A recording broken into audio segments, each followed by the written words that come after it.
اس web series کی کہانی India کے ایک خوبصورت چھوٹے سے پہاڑی علاقے کی ہے جہاں دنیا بھر سے ٹورسٹ آ کر انجوائے کرتے ہیں۔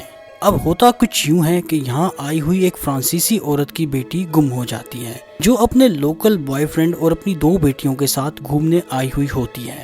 پولیس میں رپورٹ درج کرانے کے بعد دوسرے دن ہی اس ٹین ایجر لڑکی کی لاش ملتی ہے جسے ریپ کرنے کے بعد ایک درخت پر لٹکا دیا جاتا ہے اور اس کے گلے پر ایک ایسا زخم ہوتا ہے جیسے کسی شیر یا چیتے کا پنجہ لگا ہوا ہو۔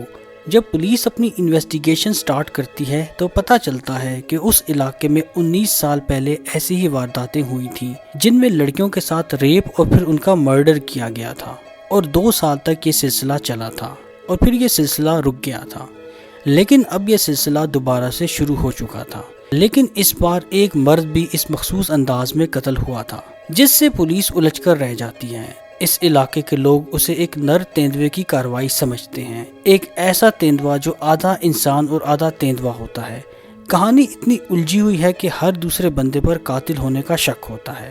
اس کیس کی انویسٹیگیشن ٹیم میں پولیس انسپیکٹر کستوری ڈوگرا کا کردار روینہ ٹنڈن نے نبھایا ہے۔ اس کے علاوہ اس کیس کی انویسٹیگیشن ٹیم میں SHO انگد ملک کا کردار پرمپراترا چیٹرجی نے نبھایا ہے۔ اس کے علاوہ اس ویب سیریز میں ریٹائرڈ حوالدار مہادیو ڈوگرا کا کردار اشوتوش رانا نے بہت خوبصورتی سے نبھایا ہے۔ آخر اس ویب سیریز میں ہوتا کیا ہے، اصل قاتل کون ہوتا ہے، یہ تو آپ کو یہ ویب سیریز دیکھ کر ہی پتہ چلے گا۔ اگر آپ نے یہ ویب سیریز دیکھی ہوئی ہے تو مجھے کامنٹ سیکشن میں بتائیے کہ آپ کو یہ ویب سیریز کیسی لگی ہے۔ اسی طرح کی انٹرسٹنگ ویڈیوز کے لیے میرے چینل کو سبسکرائب کریں۔